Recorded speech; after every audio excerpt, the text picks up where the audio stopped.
আজকে আমরা পিকে দে সরকারের বই থেকে ট্রান্সলেশন এবং প্রেসির যে এক্সারসাইজ পার্টগুলো আছে সেখান থেকে ট্রান্সলেশনে 18 এবং প্রেসির 67 দেখব এবং তার সাথে সাথে বাংলা সারাংশ একটা বঙ্গানুবাদ দেখব। ঠিক আছে, বোঝা গেছে? তাহলে প্রতিদিনকার ক্লাসের মতো আমরা আজকেও 100 লাইকের টার্গেট রাখছি। আশা করছি আপনারা খুব শীঘ্রই করে দেবেন। যারা এখনো পর্যন্ত আমাদের টেলিগ্রাম গ্রুপে যুক্ত হননি তারা ভিডিও ডেসক্রিপশন বক্সে টেলিগ্রাম গ্রুপের লিঙ্ক আছে, সেখান থেকে গিয়ে যুক্ত হয়ে যান। তাহলে আমরা প্রতিদিন বেসিকে যে সমস্ত হোম টাস্কগুলো প্রোভাইড করে থাকছি সেইগুলো এবং তার সাথে সাথে তার যে প্রিভিয়াস আপডেটস সেগুলো কিন্তু সেখান থেকে আপনারা পেয়ে যাবেন। ঠিক আছে, বোঝা গেছে? তাহলে আপনারা যারা আমাদের সঙ্গে প্রথম থেকে যুক্ত আছেন তারা এই বিষয়টা লক্ষ্য করেছেন। যারা নতুন যুক্ত হয়েছেন তাদের উদ্দেশ্যে একটু বলে রাখি যে আমরা প্রতিটা 12টা ক্লাস অন্তর আমাদের যে ডেলি বেসিকের যে ক্লাসের শিডিউলটা থাকে সেটা আমরা স্লাইডলি চেঞ্জ করে থাকি। যেমন আমাদের 12টা করে একটা সিরিজ হয়, আমরা গত দিন পর্যন্ত 6টা সিরিজ কিন্তু শেষ করে ফেললাম। 1 থেকে 12 নম্বর ক্লাস পর্যন্ত সেখানে আমরা প্রতিদিন 2টো করে ট্রান্সলেশন দেখেছি। 13 থেকে 24 নম্বর ক্লাস পর্যন্ত সেখানে আমরা প্রতিদিন ডেলি বেসিকে 2টো করে ট্রান্সলেশন 2টো করে প্রেসি দেখেছি। 25 থেকে 36 নম্বর ক্লাস পর্যন্ত আমরা ডেলি বেসিকে 1টা করে ট্রান্সলেশন 2টো করে প্রেসি এবং 1টা করে রিপোর্ট দেখেছি। 37 থেকে 48 নম্বর ক্লাস পর্যন্ত আমরা 1টা করে ট্রান্সলেশন 1টা করে প্রেসি 2টো করে সারাংশ এবং 1টা করে রিপোর্ট দেখেছি। 49 থেকে 60 নম্বর ক্লাস পর্যন্ত আমরা ডেলি বেসিকে 1টা করে ট্রান্সলেশন 1টা করে প্রেসি 1টা করে রিপোর্ট 1টা করে বঙ্গানুবাদ 1টা করে সারাংশ এবং 1টা করে প্রতিবেদন দেখেছি। এবং লাস্ট যে সিরিজটা আমাদের কমপ্লিট হলো অর্থাৎ 6 নম্বর সিরিজ, যেখানে কিনা 61 থেকে 72 নম্বর ক্লাস পর্যন্ত আমরা ডেলি বেসিকে 1টা করে ট্রান্সলেশন 1টা করে প্রেসি 1টা করে রিপোর্ট এবং ইংলিশ গ্রামার অ্যান্ড ভোকাবুলারি পার্টটা দেখেছি। এখন আমাদের 7 নম্বর যে সিরিজটা অর্থাৎ 73 থেকে 84 নম্বর ক্লাস পর্যন্ত আমরা এখানে ডেলি বেসিকে 1টা করে ট্রান্সলেশন 1টা করে প্রেসি 1টা করে বঙ্গানুবাদ এবং 1টা করে সারাংশ দেখব। ঠিক আছে, যেহেতু আমাদের অনেক ক্লাস কমপ্লিট করে ফেলেছি আমরা, সুতরাং আমাদের কিন্তু নিউ টাস্কের সাথে সাথে আমাদের যে প্রিভিয়াস ক্লাস অর্থাৎ যে রিভিশন ক্লাস সেগুলোকে কিন্তু অত্যন্ত প্রয়োজন। তাই আমরা ডেলি বেসিকে কিন্তু নিউ টাস্কের সাথেও কিন্তু আপনাদেরকে রিভিশন টাস্কগুলোকেও কিন্তু হোম টাস্ক হিসেবে দিতাম, কিন্তু কয়েকজন ছাড়া, মাত্র গ্রুপের কয়েকজন ছাড়া বাকিরা কিন্তু কেউই রিভিশন টাস্ক করছেন না। সেই কারণে আমরা সিদ্ধান্ত নিলাম যে আমরা এখন থেকে অল্টারনেটিভ ডেতে রিভিশন টাস্ক এবং নিউ টাস্ক দেব। অর্থাৎ আজকে আপনারা যদি নিউ টাস্ক পান তাহলে পরের দিনকে কিন্তু রিভিশন টাস্ক পাবেন। ঠিক আছে, যেহেতু অনেক ক্লাস শেষ হয়ে গেছে সুতরাং রিভিশন কিন্তু অত্যন্ত প্রয়োজন, সেই কারণেই কিন্তু এই সিদ্ধান্তটা নেওয়া। ঠিক আছে, বোঝা গেছে? তাহলে চলুন আজকের ক্লাসটা শুরু করা যাক। ফার্স্ট আপনারা ভিডিওটাকে পজ করে এই যে ট্রান্সলেশন প্যাসেজটা আছে এটা ভালো করে দেখে নিন, তারপরে আমরা এগোবো। ঠিক আছে, বোঝা গেছে? চলুন দেখি, তাহলে এগোই দেখি কি বলা হচ্ছে। দেখুন, ভালো করে বুঝবেন কি বলা হচ্ছে। ফার্স্ট লাইনটা কি বললো দেখুন, এখানে বলা হচ্ছে অবশেষে একদিন সত্যই বাঘ আসিয়া তাহার পালের গরু আক্রমণ করিল। তাহলে এই যে পালের গরুর কথাটা বলছে, এই যে পাল মানে কিন্তু এখানে আমরা হার্ড হিসেবে লিখতে পারেন। ঠিক আছে, মানে কালেকটিভ যে ব্যাপারটা সেই হিসেবে আমরা লিখবো, তাহলে কি হার্ড হিসেবে লিখবো। এবং এই যে বলছে অবশেষে একদিন সত্যিই বাঘ এসেছিল, সত্যিই ব্যাপারটা আপনি অ্যাকচুয়ালি হিসেবে লিখতে পারেন। ঠিক আছে, কোনো অসুবিধা নেই, যেভাবে কিনা হিংসা দেওয়া ছিল সেরকমভাবে আপনি লিখতে পারেন।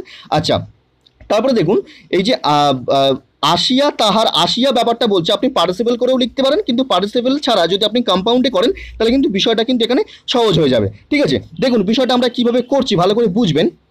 কি করা হলো, one day a tiger really came, এখানে রিয়েলিটা লেখা হয়নি, আপনারা লিখে দেবেন, বা অ্যাকচুয়ালি কেমও লেখা যায়। তাহলে one day a tiger actually came at last, তাহলে অ্যাট লাস্টটা আপনি প্রথমেও দিতে পারেন পরেও দিতে পারেন, কোনো অসুবিধা নেই। তাহলে ওয়ান ডে আ টাইগার কেম বিষয়টা কিন্তু পাস্ট ইনডিফিনিটে লেখা হচ্ছে। তাহলে one day a tiger came at last মানে অবশেষে একদিন বাঘ এসেছিল।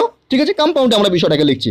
অ্যান্ড অ্যাটাকড হিস, এই হিস মানে ব্যাপারটা কিন্তু তাহার বলেছে, মানে রাখালের কথা বলছে, তাই কিন্তু আমরা হিস কথাটাকে লিখলাম। তাহলে হিজ হার্ড অফ কাউস মানে তার যে গরুর পাল সেই পালে কিন্তু সে অ্যাটাক করেছিল।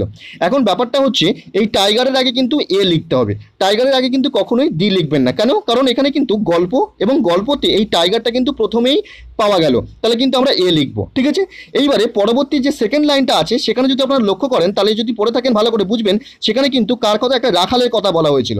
সেই রাখালটাকে কিন্তু আমরা দি শেপার্ড হিসেবে লিখবো বা দি কাউবয় হিসেবে লিখবো। ঠিক আছে, কেন দি কেন লিখবো সেটা পরে বলছি। কারণ এই যে দেখুন এখানে বলে রাখি, এই যে তাহার ব্যাপারটা আছে, এই তাহার মানেই কিন্তু শেপার্ডের কথাই বলা হচ্ছে। তাহলে যেহেতু একবার এই তাহার কথাটা এখানে বলা হয়ে গেল, তাই কিন্তু পরবর্তীতে আমরা এ শেপার্ড আর লিখবো না, দি শেপার্ড দিয়েই কিন্তু বিষয়টাকে লিখবো। ঠিক আছে, বোঝা গেছে? তাহলে এখানে কি বোঝা গেল, এখানে যে বিষয়টা বোঝা গেল সেটা হলো যে one day a tiger came at last বিষয়টাকে পাস্ট ইনডিফিনিটে করা হলো।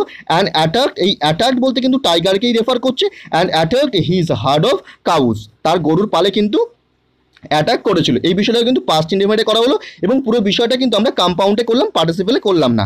ঠিক আছে, ক্লিয়ার হয়েছে? আচ্ছা, নেক্সট সেন্টেন্স দেখুন কি বলা হচ্ছে এখানে।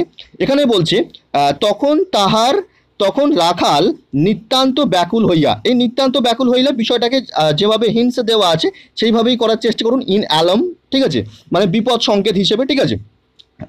হইয়া কি বলছে, বাঘ বাঘ বলিয়া উচ্চস্বরে বারবার চিৎকার করিতে লাগিল। তাহলে চিৎকার করিতে লাগিল এই যে বিষয়টা, তখন মানে আপনি জাস্ট দেন লিখতে পারেন বা দেনও লিখতে পারেন। জাস্ট দেন মানে ঠিক তখনই, ঠিক আছে, এরকম ব্যাপারটা। এই যে তখন বলা হচ্ছে মানে আপনি যদি জাস্ট দেন লেখেন তার মানে কিন্তু ঠিক তখনই কিন্তু বিষয়টা বোঝাচ্ছে।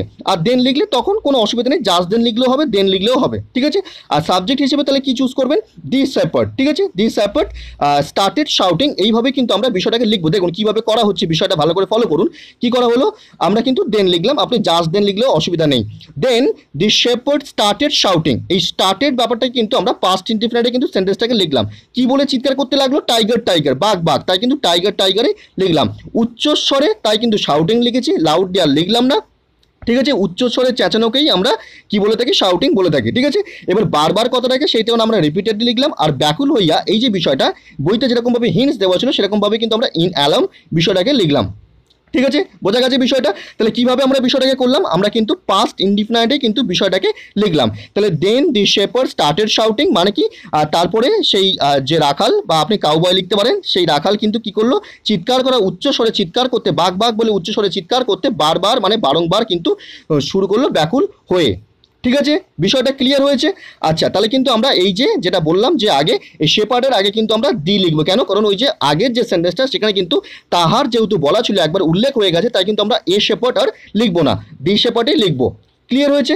আচ্ছা, 3 নম্বর সেন্টেন্স দেখুন কি বলা হচ্ছে, এখানে বলা হলো কিন্তু সেদিন একটি প্রাণীও তাহার সাহায্যার্থে উপস্থিত হইল না। এই যে প্রাণীয় ব্যাপারটাকে অ্যানিম্যাল হিসেবে না লিখে একটু অন্যভাবে লিখুন, একটি প্রাণীও সাম ওয়ান লিখুন, ঠিক আছে, বা নো ওয়ান আপনি লিখতে পারেন, সিঙ্গেল ওয়ানও লিখতে পারেন। যেরকমভাবে আপনি সেন্টেন্সটাকে সাবজেক্টটাকে চুজ করবেন সেরকমভাবে কিন্তু আপনার নেগেটিভ বা অ্যাফার্মেটিভ ব্যাপারটাকে চুজ করতে হবে, ঠিক আছে। আপনি নো দেবেন কি দেবেন না সাবজেক্টের উপরে কিন্তু নির্ভর করবে। দেখুন আমরা বিষয়টাকে কিভাবে করব, কি কিন্তু মানে বার্ড লিখবো, ঠিক আছে। সেদিন একটি প্রাণীও, তাহলে একটি প্রাণীও আমরা বিষয়টাকে কেমনভাবে লিখবো, নট আ সিঙ্গেল ওয়ান, এরকমভাবে কিন্তু সাবজেক্টটাকে আমরা চুজ করবো, ঠিক আছে, আ সিঙ্গেল ওয়ান, ঠিক আছে, বোঝা গেল। দেখুন কিভাবে করছি বিষয়টাকে ভালো করে ফলো করবেন, but not a single one, ঠিক আছে, but not a single one, একটি প্রাণীও অ্যানিমাল না লিখে এরকমভাবে লিখুন কি, আ সিঙ্গেল ওয়ান, ঠিক আছে, but not a single one আসেনি।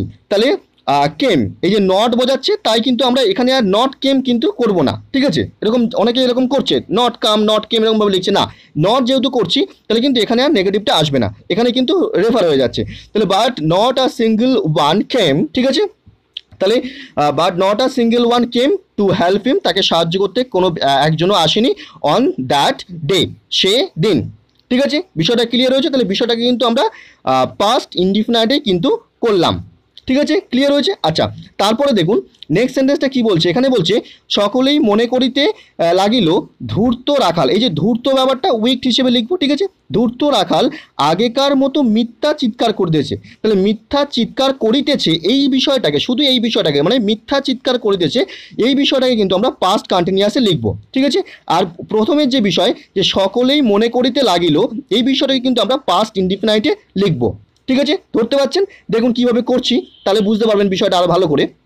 কি বলা হলো, সকলেই মনে করিতে লাগিল, তাহলে এভরিওয়ান স্টার্টেড টু থিঙ্ক, সকলেই মনে করিতে লাগিল, ঠিক আছে, তারপরে কমাটা তুলে দিয়ে আমরা দ্যাট দিলাম, মানে কি মনে করতে লাগলো সেইটা যে, ঠিক আছে, কি মনে করিতে লাগিল, যে ধূর্ত রাখাল আগেকার মতো মিথ্যা চিৎকার করিতেছে। তাহলে ধূর্ত রাখালকে আমরা লিখলাম দি উইক শেপার্ড, ঠিক আছে, দি উইক শেপার্ড, করিতেছে মানে করিতেছিল পাস্ট কন্টিনিউয়াস টেন্স, তাই লিখলাম ওয়াজ রেজিং ফলস অ্যালার্ম, মানে মিথ্যা বিপদ সংকেত দিচ্ছিল, লাইক বিফোর আগেকার মতো। বিষয়টা ক্লিয়ার হয়েছে, পাটে পাটে সাজিয়ে দিলাম। তাহলে everyone started to think that, মানে everyone started to think that, সবাই মনে করতে লাগিল যে দি উইক শেপার্ড মানে ধূর্ত রাখাল, ওয়াজ রেজিং ফলস অ্যালার্ম মানে কি করছিল, মিথ্যা চিৎকার করছিল বা মিথ্যা বিপদ সংকেত দিচ্ছিল, লাইক বিফোর আগের মতো, ঠিক আছে, বিষয়টা ক্লিয়ার হয়েছে। আচ্ছা, তারপরের লাইনটা দেখুন কি বলা হচ্ছে, এখানে এখানে বলা হলো বাঘ ইচ্ছা মতো পালের গরু বধ করিল এবং অবশেষে রাখালের প্রাণ সংহার করিয়া চলিয়া গেল। তাহলে এই যে বধ করিল বিষয়টা, এই যে বলা হচ্ছে পালের গরু বধ করিল, এই বিষয়টাকে আমরা কিসে লিখবো? পাস্ট ইনডিফিনাইটে লিখবো, ঠিক আছে। এবং তারপরে যে বিষয়টা আছে কম্পাউন্ডে করতে হবে বিষয়টাকে আমাদের, এবং বলছে তাহলে এবং অবশেষে, তাহলে এবং এর ওই পর্যন্ত আমরা পাস্ট ইনডিফিনাইটে করলাম, তারপরে কম্পাউন্ডে করছি আবার অ্যান্ড দিয়ে আবার যুক্ত করব কি, যে কাকে প্রাণ সংহার করিয়ে চলে গেল, প্রাণ সংহার মানে হচ্ছে তাকেও মেরে দিয়ে চলে যাওয়া, ঠিক আছে, মানে তারও প্রাণ নিয়ে নেওয়া, তাহলে রাখালকেও মানে রাখালেরও প্রাণ নিয়ে নিল, এই বিষয়টাকেও কিন্তু আমরা পাস্ট ইনডিফিনাইটে করব, ঠিক আছে। বিষয়টা ক্লিয়ার হচ্ছে? দেখুন কিভাবে করা হচ্ছে বিষয়টা। এখানে বলা হলো the tiger killed the hertz cattle, the tiger killed মানে টাইগার কিন্তু মেরে ফেললো কাকে, দি হার্ডস ক্যাটল মানে সেই যে দল, সেই যে পশুর দল, সেই পশুর দলে যত গরু ছিল সবাইকে কিন্তু মেরে ফেললো, ঠিক আছে। ফ্রিলি অ্যাট ইটস প্লিজড মানে তার ইচ্ছা মতো, ফ্রিলি অ্যাট ইটস প্লিজড মানে তার ইচ্ছা মতো, ঠিক আছে। বিষয়টা ক্লিয়ার হলো? তাহলে এই পর্যন্ত একটা সেন্টেন্স আমরা পাস্ট ইনডিফিনাইটে করলাম। তারপরে এটা কি বলছে? অবশেষে, তাই লিখলাম অ্যান্ড ফাইনালি, এবংটা লিখে দিলাম এবং তারপর লিখলাম অ্যান্ড ফাইনালি, এবং অবশেষে কি করলো? রাখালের প্রাণ সংহার করিয়া চলিয়া গেল, তাহলে রাখালের প্রাণ সংহার করিল এবং চলিয়া গেল, এইটাকেও আবার কম্পাউন্ডে করবো, তাই না? সেইভাবেই করছি দেখুন। তাহলে রাখালের প্রাণ সংহার করিয়া চলিয়া গেল, কি করলাম? ফাইনালি কিল্ড দি শেপার্ড মানে রাখালকে হত্যা করলো, অ্যান্ড লেফট এবং চলে গেল, ঠিক আছে। বিষয়টা ক্লিয়ার হয়েছে? বোঝা যাচ্ছে তাহলে নিশ্চয়ই? আচ্ছা, তারপরে দেখুন পরবর্তী সেন্টেন্সটা, লাস্ট সেন্টেন্স এটা ট্রান্সলেশনের কি বলা হচ্ছে দেখুন। এখানে বলা হলো নির্বোধ রাখাল এই বলিয়া প্রাণত্যাগ করিল, তাহলে নির্বোধ রাখাল এই বলিয়া প্রাণত্যাগ করলো, কাউকে তো সে নিশ্চয়ই বলেনি, সে নিশ্চয়ই নিজে নিজে বিড়বিড় করে বলেছিল, তাই এই বলিয়া বিষয়টাকে আমরা কিন্তু এই মারমারিং হিসেবে করব, ঠিক আছে। নির্বোধ রাখাল ফুলিশ শেপার্ড আমরা হিসেবে এইভাবে করব, ঠিক আছে। দেখুন কি করা হচ্ছে, ভালো করে বুঝবেন বিষয়টাকে, কিভাবে কি করা হলো। কি করা হলো? দি ফুলিশ শেপার্ড ডায়েট মানে নির্বোধ রাখাল প্রাণত্যাগ করিল বা মারা গেল। মারবানিং মানে কমা দিয়ে লিখলাম মারবানিং মানে এইটা বলে, কি বলে সেটাকে কিন্তু আমরা কোটেশনের মধ্যে লিখছি ডিরেক্ট স্পিচে। কি লেখা হলো ভালো করে দেখুন, মিথ্যাবাদীরা সত্য বলিলেও কেহ তাহাদিগকে বিশ্বাস করে না, তাহলে কেহ তাহাদিগাকে বিশ্বাস করে না, তাহলে কি দেখুন কিভাবে লেখা হলো, no one believes the liars, no one believes the liars মানে কি কেউই মিথ্যাবাদীকে বিশ্বাস করে না, if they tell the truth যদিও এমনকি তারা যদি সত্যিও বলে থাকে, ঠিক আছে। বিষয়টা ক্লিয়ার হচ্ছে? তাহলে কি করা হলো, no one believes the liars কেউই মিথ্যাবাদীদেরকে বিশ্বাস করে না, even if they tell the truth যদিও কিনা তারা সত্যি বলে থাকে, ঠিক আছে। বিষয়টা ক্লিয়ার হয়েছে? তাহলে এইভাবেই কিন্তু আমাদের যে ট্রান্সলেশন প্রসেসটা ছিল এই ট্রান্সলেশন প্রসেসটা আমরা কমপ্লিট করে ফেললাম। আপনাদের যদি এখনও প্রবলেম থেকে থাকে তাহলে বিষয়টাকে কিন্তু আবার প্রথম থেকে দেখুন, কিন্তু অবশ্যই ক্লিয়ার হয়ে যাবে। আচ্ছা, আমাদের পরবর্তী যে হোম টাস্কটা ছিল সেটা কি ছিল দেখুন, একটা প্রেসি দেওয়া ছিল, ভালো করে পড়ে মানে বোঝার চেষ্টা করুন, তারপর আমরা চেষ্টা করছি কি বলেছে মানেটাকে বুঝিয়ে দেওয়ার। বুঝতে পারছেন নিশ্চয়ই কি বলতে চাইছেন? দেখুন কি বলা হচ্ছে, একবার বুঝে নিন কি বলা হচ্ছে। আ প্রোভার্ব সেজ মানে একটা প্রবাদ আছে, একটা প্রবাদে বলা হয়, কি বলা হয়, হার্ড ওয়ার্ডস ব্রেক নো বোনস মানে কড়া কথা কিন্তু কখনো হাড় ভাঙে না, ঠিক আছে। কড়া কথা কিন্তু কখনো হাড় ভাঙে না। তারপর দেখুন, ইট মিনস দ্যাট এর অর্থ হলো দ্যাট যে হার্স অ্যান্ড এই হার্স মানে হচ্ছে মন্দ বা কঠোর, ঠিক আছে।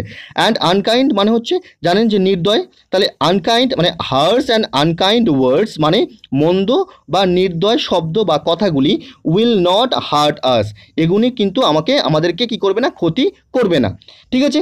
It is the unkind did that does the harm মানে নির্দয় কাজটি সেই ক্ষতি করে, ঠিক আছে। মানে এই যে প্রভাবটা বললো সেই প্রভাবের মানেটা কিন্তু এখানে বললো, মানে একটা প্রভাবে বললো যে কি কড়া কথাবার্তা কিন্তু মানুষের হাড় ভাঙে না, তার মানেটা কি সেটাই বলা হলো, ঠিক আছে। বোঝা গেছে? তার মানেটা কি বললো, যে মন্দ ও নির্দয় শব্দগুলি বা কথাগুলি আমাদের ক্ষতি করে না, নির্দয় কাজটি সেই ক্ষতি করে, ঠিক আছে। বিষয়টা ক্লিয়ার হয়েছে? আচ্ছা, তারপরে দেখুন কি বলা হচ্ছে, of course a word can not break a bone as a blow can মানে কি অফকোর্স অবশ্যই একটা শব্দ হাড় ভেঙে দিতে পারে না যেটা একটা ঘুষি পারে, ব্লো মানে হচ্ছে এখানে ঘুষি, ঠিক আছে। তাহলে কি হলো, of course a word can not break a bone as a blow can, ঠিক আছে, বোঝা গেছে। তারপর দেখুন, but we can be hurt in other ways than in having our arms or legs or skulls broken তার মানে কি, কিন্তু এর দ্বারা আমাদের হাত পা বা মাথার খুলি ভেঙে না গেলেও আমরা অন্যভাবে আহত হতে পারি, ঠিক আছে। ক্লিয়ার হয়েছে? তারপর দেখুন, unkind words can heart hour heart মানে আনকাইন্ড যে ওয়ার্ড অর্থাৎ নির্দয় যে কথাগুলি সেগুলো কিন্তু আমাদের হৃদয়কে আহত করতে পারে, ঠিক আছে। তারপর দেখুন and to hurt a person's heart, এবং কোনো ব্যক্তির হৃদয়কে আঘাত করা, টু উন্ড হিজ সোল, তার যে আত্মা সেই আত্মাকে আহত করা, to make him sad and unhappy, তার মানে কি তাকে দুঃখিত অসুখী করা। তারপর দেখুন is often worse than breaking his head, এটা কিন্তু তার মাথা ভাঙার চেয়েও কিন্তু প্রায়শই একটা খারাপ ব্যাপার। ঠিক আছে, বোঝা গেল। তার মানে কি বলছে, বলছে এবং কোনো ব্যক্তির হৃদয়কে আঘাত করা বা তার আত্মাকে আহত করা বা তাকে দুঃখিত ও অসুখী করাটা, এই যে বিষয়গুলো, এই বিষয়গুলো কিন্তু তার মাথা ভাঙার চেয়ে প্রায়শই কিন্তু খারাপ ব্যাপার। ঠিক আছে। তারপর দেখুন ওয়ার্ডস have a lot of power, ওয়ার্ডসের কথাবার্তা বা শব্দের কিন্তু প্রচুর ক্ষমতা আছে, and they can be used, এবং সেগুলোকে কিন্তু ব্যবহার করা যেতে পারে, টু হেল্প সাহায্য করতে, অর টু হার্ট বা ক্ষতি করতে ব্যবহার করা যেতে পারে। ঠিক আছে। আর কি কী করতে, to wound or to cure, মানে কি টু উন্ড মানে আপনার ক্ষত বিক্ষত করতে। ঠিক আছে। আর কি করতে, to wound or to cure মানে কিওর করতে। ঠিক আছে, বোঝা গেল। তারপর দেখুন to bless or to curse মানে আশীর্বাদ করতে বা অভিশাপ দিতেও কিন্তু ব্যবহার করা যেতে পারে।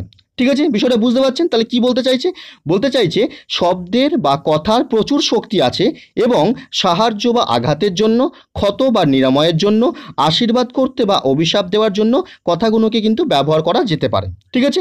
তারপর দেখুন unkind words can do a lot of harm and curse and cause a great deal of sorrow, while kind words can do a lot of good and cause a good deal of happiness। তার মানে দুটো বিষয়টাকে কিন্তু এখানে তুলনা করে বলা হলো কি, নির্দয় কথাগুলো প্রচুর ক্ষতি করতে পারে এবং প্রচুর দুঃখের কারণ হতে পারে, যখন বা অপরদিকে সদয় কথাগুলো অনেক ভালো করতে পারে এবং একটি সুখের কারণ হতে পারে।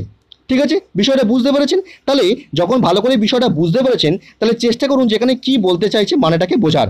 অবশ্যই এখানে কিন্তু বলতে চাইছে কি, যে ওয়ার্ডস অর্থাৎ শব্দ বা কথা, এই যে বিষয় এর কিন্তু প্রচুর ক্ষমতা আছে, তাই না?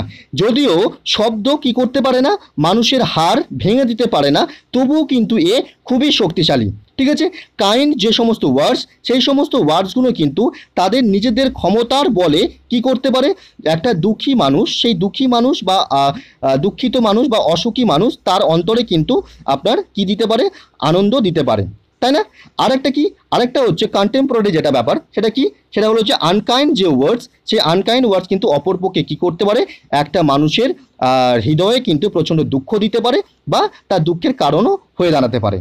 এই বিষয়ে বলতে চাইছে, তাই না? তাহলে দেখুন আমরা একটা সুইটেবল টাইটেল দেওয়ার চেষ্টা করি। কি দিলাম, ওয়ার্ডস আর মোর পাওয়ারফুল, মানে ওয়ার্ডস শব্দই কিন্তু সব থেকে বেশি শক্তিশালী। ঠিক আছে, সেটাই আমরা লিখলাম কি, ওয়ার্ডস আর মোর পাওয়ারফুল। ঠিক আছে, বিষয়টা বোঝা গেছে।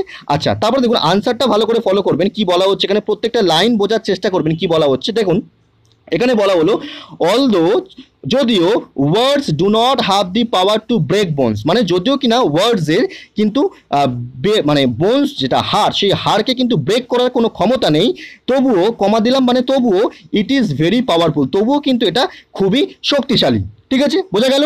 তারপরে দেখুন kind words in its own power make the minds of sad and unhappy people happy, মানে কাইন্ড ওয়ার্ডস কি করে, কাইন্ড ওয়ার্ডস যে সমস্ত স্যাড এবং আনহ্যাপি যে পিপল, তাদের মনকে কিন্তু হ্যাপি করে। ঠিক আছে, তাদের নিজস্ব ক্ষমতার বলে, এখানে লেখা হয়েছে না ইন ইটস ওন পাওয়ার, মানে কাইন্ড ওয়ার্ডস তার নিজস্ব ক্ষমতার বলে কি করে, একটা স্যাড এবং আনহ্যাপি মানুষকে কিন্তু হ্যাপি করে। ঠিক আছে, বিষয়টা বোঝা গেছে। আচ্ছা, তারপর দেখুন আনকাইন্ড ওয়ার্ডস মানে যে সমস্ত নির্দয় কথাবার্তা বা নির্দয় শব্দ, সেগুলো কি করে, অন দি আদার হ্যান্ড মানে অন্যথায় বা অন্যথায় কি করে, হার্ট আ পার্সনস হার্ট, একটা মানুষের হৃদয়ে কিন্তু কষ্ট দেয় বা আঘাত করে, অ্যান্ড ক্রিয়েট গ্রিফ এবং কিন্তু দুঃখের কারণ হয়ে দাঁড়ায়। ঠিক আছে, বিষয়টা ক্লিয়ার হয়েছে। তাহলে আমরা কিভাবে করছি বুঝতে পারছেন নিশ্চয়ই। আপনাদের কি করতে হবে, যাদের এখনো পর্যন্ত প্রবলেম হচ্ছে, বারংবার কিন্তু প্রেসিটাকে পড়বেন, পড়ার পরে যে মানেটা বুঝতে পারবেন, অর্থাৎ যে ব্রেন ম্যাপটা তৈরি হবে, সেই অনুযায়ী কিন্তু ফার্স্ট একটা সুইটেবল টাইটেল দেবেন। ঠিক আছে, এবং তারপরে যে বিষয়টাকে আপনি নিজের ভাষায় বুঝেছেন, সেই বিষয়টাকে কিন্তু নিজের ভাষাতেই কিন্তু লিখবেন। ঠিক আছে, বোঝা গেছে। অবশ্যই কিন্তু 1/3 করে লেখা উচিত। আচ্ছা, তাহলে আমরা কিন্তু এইভাবে আমাদের যে প্রেসি টাস্কটা ছিল, সেই প্রেসি টাস্কটা আমরা কমপ্লিট করে ফেললাম।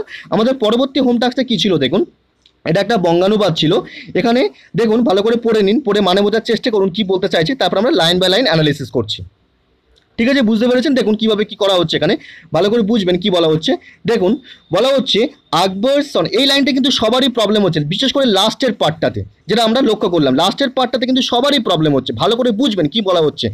আকবর সন জাহাঙ্গীর, মানে আকবরের পুত্র জাহাঙ্গীর ওয়াজ লেস ইন্টারেস্টেড, মানে কি লেস ইন্টারেস্টেড মানে কম উৎসাহী ছিলেন, ঠিক আছে, in further extending Mughal territory, মানে মুঘল যে সাম্রাজ্য সেইটাকে আরও বিস্তৃত করতে কিন্তু কম উৎসাহী ছিলেন।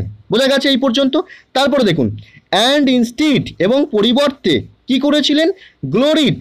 গ্লোরিড মানে কি, গ্লোরিড মানে হচ্ছে আপনি বলতে পারেন এখানে যে প্রসিদ্ধ করেছিলেন, ঠিক আছে। And instead gloried in the luxury, মানে বিলাস ব্যসনে প্রসিদ্ধ করেছিলেন। আর কিসে প্রসিদ্ধ করেছিলেন, রিচেস মানে ধনসম্পদে প্রসিদ্ধ করেছিলেন। কোন বিষয়টাকে, তার সাম্রাজ্যকে। That the great empire provided, এই জায়গাটা সবার ভুল হচ্ছে। That the great empire provided মানে এই গ্রেট এম্পায়ার মানে কিন্তু জাহাঙ্গীরের কথাই বলা হচ্ছে। দ্যাট যেটা কিনা কে প্রোভাইড করেছিল, এই গ্রেট এম্পায়ার প্রোভাইড করেছিল, অর্থাৎ জাহাঙ্গীরই প্রোভাইড করেছিল। তার মানে ব্যাপারটা কি, পুরো মানেটা হচ্ছে আকবরের পুত্র জাহাঙ্গীর মুঘল অঞ্চল আরও বিস্তৃত করতে কম আগ্রহী ছিলেন এবং পরিবর্তে এই মহান সম্রাট বিলাসিতা ও ধনসম্পদে সাম্রাজ্যকে প্রসিদ্ধ করেছিলেন। ব্যাপারটা বুঝতে পারছেন? এখানে কিন্তু সবার প্রবলেম হচ্ছে কি, ইনস্টিড পরিবর্তে গ্লোরিড মানে প্রসিদ্ধ করেছিলেন, কিসে প্রসিদ্ধ করেছিলেন, ইন লাক্সারি লাক্সারিতে, অ্যান্ড রিচেস ধনসম্পদে তার নিজের সাম্রাজ্যকে প্রসিদ্ধ করেছিলেন। তিনি কিন্তু সাম্রাজ্য বিস্তার করতে যাননি, তিনি যে সাম্রাজ্যটা ছিল সেই সাম্রাজ্যটাকে কিন্তু প্রসিদ্ধ করেছিলেন। আর সেইটাই বলা হচ্ছে সেটা কে করেছিলেন, that the great empire provided, সেটা প্রোভাইড করেছিল কে, এই গ্রেট এম্পায়ার। ঠিক আছে, দেখুন আমরা কিভাবে করলাম বিষয়টা ভালো করে লক্ষ্য করবেন। এখানে বলা হলো কি, আকবরের পুত্র জাহাঙ্গীর মুঘল অঞ্চল আরও বিস্তৃত করতে কম আগ্রহী ছিলেন এবং পরিবর্তে এই মহান সম্রাট বিলাসিতা ও ধনসম্পদে সাম্রাজ্যকে প্রসিদ্ধ করেছিলেন। ঠিক আছে, বিষয়টা ক্লিয়ার হয়েছে তাহলে? আচ্ছা, তারপরে দেখুন নেক্সট সেন্টেন্স কি বলা হচ্ছে। এখানে বলা হচ্ছে, ভালো করে বুঝবেন, এখানেও কিন্তু অনেকেরই একটু সমস্যা হচ্ছে, ভালো করে দেখুন কি বলা হচ্ছে। এখানে বলছি আ ট্রু কনসার্ভার অফ পেন্টিংস, এই কনসার্ভার যে মানেটা, এর মানেটা কি, এর মানেটা হচ্ছে জ্ঞানী একটা ব্যক্তি। ঠিক আছে, কিসের উপর জ্ঞানী ব্যক্তি, সে হচ্ছে পেন্টিংয়ের আর জেমসের রত্নের। ঠিক আছে, এরকম কোনো জ্ঞানী ব্যক্তি, সেটা কিন্তু আকবর মানে আপনার জাহাঙ্গীরকে কিন্তু বলা হচ্ছে। ঠিক আছে, তিনি আর কি, তিনি হচ্ছে and a great lover of nature, তিনি কিন্তু প্রকৃতিরও খুব ভালো একজন প্রেমিক। ঠিক আছে, তারপরে দেখুন কমা দিয়ে লেখা হচ্ছে জাহাঙ্গীর, মানে জাহাঙ্গীরকেই কিন্তু এই বিষয়গুলো বলা হলো। ঠিক আছে, বোঝা গেল? তাহলে মানে কি, অঙ্কন ও রত্নের একজন জ্ঞানী ব্যক্তি এবং প্রকৃতির একজন মহান প্রেমিক জাহাঙ্গীর। ঠিক আছে, কি করেছিলেন, কমিশনড, মানে কি, কমিশন বলতে এখানে আপনি বলতে পারেন, কমিশনের অনেক মানে হয়, কিন্তু এখানে যে মানেটা সব থেকে বেশি অ্যাপ্রোপ্রিয়েট সেটা হচ্ছে কি, সেটা হলো যে অনুমতি দেওয়া। ঠিক আছে, commissioned many of the most beautiful মিনিয়েচার্স, এই মিনিয়েচার্স মানে হচ্ছে ক্ষুদ্র ক্ষুদ্র চিত্র। ঠিক আছে, অ্যান্ড প্রিসিয়াস অবজেক্টস মানে কি, দামি দামি জিনিসপত্র, টু হ্যাভ বিন প্রডিউসড, সেগুলোকে প্রডিউস করতে বলা হয়েছিল, উৎপাদন করতে বলা হয়েছিল, কোথায়, ইন দি রয়্যাল ওয়ার্কশপ, মানে রয়্যাল যে রাজকীয় যে ওয়ার্কশপ যে কর্মশালা, সেখানে কিন্তু তিনি অনুমতি দিয়েছিলেন সেগুলোকে তৈরি করা। ঠিক আছে, ভালো করে দেখুন মানেটা কি অ্যাকচুয়ালি হলো। এখানে হলো অঙ্কন ও রত্নের একজন জ্ঞানী ব্যক্তি এবং প্রকৃতির একজন মহান প্রেমিক, তারপরে লেখা হলো কমা দিয়ে জাহাঙ্গীর, তিনি কি করেছিলেন, অনেক সুন্দর ক্ষুদ্রাকার চিত্র এবং দামি জিনিসপত্র রাজকীয় কর্মশালায় উৎপন্ন করার অনুমতি দিয়েছিলেন। ঠিক আছে, বিষয়টা ক্লিয়ার হয়েছে? আচ্ছা, তারপরে দেখুন নেক্সট সেন্টেন্স কি বলা হচ্ছে এখানে। এখানে বলা হচ্ছে paintings no longer showed the glories of war, মানে এই পেন্টিংসগুলো মানে এই চিত্রগুলো কিন্তু যুদ্ধের গৌরব কিন্তু দেখায়নি, অ্যান্ড কনকোয়েস্ট এবং কিন্তু বিজয়ও দেখায়নি, that Akbar had revealed in, মানে যেটা কিনা আকবরের যে বিজয় সেটাকে কিন্তু প্রকাশ করেনি। ঠিক আছে, এই চিত্রগুলোতে কিন্তু সেগুলোর কোনোটাই কিন্তু প্রকাশ পায়নি। ঠিক আছে, কি প্রকাশ পেয়েছে দেখুন, বাট ইনস্টিড ফোকাসড, কিন্তু সেটাতে প্রকাশ করা হয় কি, অন অ্যানিমালসের উপর, বার্ডসের উপর, সিনসের উপর, কিসের সিনের উপর, সেটা হচ্ছে of the leisurely life at court, মানে সভায় যে লেজার্ডলি লাইফ সেইটাকেই কিন্তু কেন্দ্রীভূত করে, মানে সেই অবসর জীবনকেই কিন্তু কেন্দ্রীভূত করে এই ছবিগুলো তৈরি। ঠিক আছে, বিষয়টা ক্লিয়ার? দেখুন কিভাবে করা হলো। এখানে করা হলো, চিত্রগুলি যুদ্ধের গৌরব এবং আকবরের বিজয়কে প্রকাশ করেনি, পরিবর্তে পশু পাখি এবং সবার অবসর জীবনগুলিকে কেন্দ্রীভূত করে তৈরি হয়েছিল। ঠিক আছে, বিষয়টা ক্লিয়ার হয়েছে। তাহলে এইভাবেই কিন্তু আমাদের যে বঙ্গানুবাদ প্রসেসটা সেটা আমরা কমপ্লিট করে ফেললাম। যাদের এখনও প্রবলেম হচ্ছে বিষয়টাই কিন্তু প্রথম থেকে দেখুন, বুঝে বুঝে দেখুন, ক্লিয়ার হয়ে যাবে। আচ্ছা, এর পরবর্তী যে টাস্কটা আমাদের সেটা কি ছিল, সেটা একটা সারাংশ ছিল। দেখুন ভালো করে আপনারা এই সারাংশটিকে কিন্তু পড়ে নেবেন, পড়ে নিয়ে বুঝবেন কি বলতে চাইছে এর মানেটাকে, তারপরে আমরা চেষ্টা করছি এর মানেটা কি বলেছে বুঝিয়ে দেওয়ার। আচ্ছা দেখুন, ভালো করে পড়ে নিন, ভিডিওটাকে পজ করে, তারপর আমরা চেষ্টা করছি কি বলেছে বুঝিয়ে দেওয়ার। পড়েছেন নিশ্চয়ই, বুঝতে পারছেন কি বলতে চাইছে। দেখুন এখানে বলতে চাইছে যে বিষয়টা সেটা হচ্ছে রামমোহন অর্থাৎ যিনি কিনা ধর্মের আসল ইতিবৃত্ত বা ধর্মের যে সার কথা সেইটা জানার আগ্রহে তিনি কি করেছিলেন, সংস্কৃত তথা বিভিন্ন যে ভাষা অর্থাৎ আরবি থেকে শুরু করে সংস্কৃত, আরবি, হিব্রু, গ্রিক, এই সমস্ত ভাষা যে সমস্ত ধর্মশাস্ত্রগুলো ছিল সেগুলোকে কিন্তু তিনি সব পড়ে ফেলেছিলেন। এবং সেইটা পড়ে ফেলার পর তার একটা উপলব্ধি হয়েছিল যে সমস্ত ধর্মের মূল কথা কিন্তু একই, এবং সেই কথাটা কি, সেটা হলো মানুষের নৈতিক চরিত্রের কিন্তু বিকাশ ঘটানো। সমস্ত ধর্মের মূল কথার মধ্যে কিন্তু এটাই তিনি বুঝেছিলেন, উপলব্ধি করেছিলেন। এবং সেই কারণেই তিনি কি করেছিলেন, নিজের ধর্মকে তো ত্যাগ করতে পারবেন না, সেই কারণেই তিনি নিজের ধর্ম অর্থাৎ হিন্দু ধর্মের মধ্যে যে গোঁড়ামি বা যে সমস্ত কুসংস্কার আছে সেগুলোকে কিন্তু মুক্ত করে সঠিক একটা সার্বজনীন ধর্ম, হিন্দু ধর্মকে সার্বজনীন ধর্মে পরিণত করতে চেয়েছিলেন। এবং সেই কারণেই তিনি 1828 সালে কি করেছিলেন, ব্রহ্মসভা প্রতিষ্ঠা করেছিলেন এবং কি করেছিলেন, সার্বজনীন ধর্মের ডাক দিয়েছিলেন। এই বিষয়টাই বলতে চাইছে, তাই না? ভালো করে পড়ুন, দেখবেন এই বিষয়টাই কিন্তু বলতে চাইছে। আচ্ছা, তাহলে যখন বুঝেছেন বিষয়টাকে তখন দেখুন একটা সুইটেবল টাইটেল দেওয়া। দেখুন আমরা টাইটেলটাকে কিভাবে দিচ্ছি ভালো করে বুঝবেন। কিভাবে দেওয়া হলো যে ব্রাহ্মসভা সার্বজনীন ধর্মীয় দর্শন। মানে ব্রাহ্মসভাটা কি, ব্রাহ্মসভাটা তিনি এই কারণেই তৈরি করেছিলেন যে সেখান থেকে যেন সার্বজনীন ধর্মের যে নীতি সেইগুলো যাতে প্রকাশ পায়। তাই আমরা এইভাবেই টাইটেলটা দিলাম কি, ব্রাহ্মসভা সার্বজনীন ধর্মীয় দর্শন। ঠিক আছে, টাইটেলটা বুঝতে পেরেছেন। আচ্ছা, এবার আনসারটা দেখুন আমরা কিভাবে করছি, ভালো করে বুঝবেন, প্রত্যেকটা লাইন বোঝার চেষ্টা করবেন কি বলা হচ্ছে। দেখুন কি বলা হচ্ছে, ধর্মের আসল ইতিবৃত্ত জানার আগ্রহে উদার রামমোহন সংস্কৃত, আরবি, হিব্রু ও গ্রিক ভাষার ধর্মশাস্ত্রগুলি পড়েন। ঠিক আছে, তিনি উপলব্ধি করেন যে সমস্ত ধর্মের মূল কথা মানুষের নৈতিক চরিত্রের উন্নয়ন ঘটানো। ঠিক আছে, সেই কারণে তৎকালীন হিন্দু ধর্মকে বিভিন্ন গোঁড়ামি ও কুসংস্কার মুক্ত করতে 1828 সালে ব্রাহ্মসভা প্রতিষ্ঠা করেন এবং হিন্দু ধর্মকে সর্বজনীন ধর্মের বন্ধনে আবদ্ধ করার দাবি জানান। ঠিক আছে, বিষয়টা ক্লিয়ার হয়েছে। আচ্ছা, তাহলে আপনারা যেরকমভাবে কিন্তু ইংলিশ প্রেসিগুলোকে করছেন, বাংলা সারাংশও কিন্তু ঠিক একইভাবেই করতে হবে। বারংবার বিষয়টাকে আপনাকে পড়তে হবে, পড়ার পরে যে ব্রেন ম্যাপটা তৈরি হবে সেই অনুযায়ী আপনি একটা সুইটেবল টাইটেল দেবেন এবং তারপরে যে বিষয়টা আপনি নিজের থেকে বুঝেছেন সেই বিষয়টাকে কিন্তু 1/3 করে নিজের ভাষাতেই কিন্তু লিখবেন। ঠিক আছে, বোঝা গেছে। তাহলে এইভাবেই কিন্তু আমরা আমাদের যে হোম টাস্কগুলো ছিল সেইগুলোকে আমরা এইভাবেই কিন্তু কমপ্লিট করে ফেললাম। আপনারা যারা এখনও পর্যন্ত আমাদের চ্যানেলটাকে সাবস্ক্রাইব করেননি তারা অবশ্যই চ্যানেলটাকে সাবস্ক্রাইব করে পাশে থাকুন এবং বন্ধুদের সঙ্গে প্রচুর মাত্রায় শেয়ার করুন। তাহলে আমরা এতদিন ধরে আপনাদেরকে যেরকমভাবে ভিডিওগুলো ক্লাসগুলোকে উপহার দিয়ে থাকছি সেরকমভাবেই কিন্তু আগামীতে আরও উপহার দিয়ে থাকবো। ঠিক আছে, তাহলে আজকের ক্লাসটা আমরা এখানেই কমপ্লিট করলাম, পরবর্তী ক্লাসে দেখা হচ্ছে। ধন্যবাদ।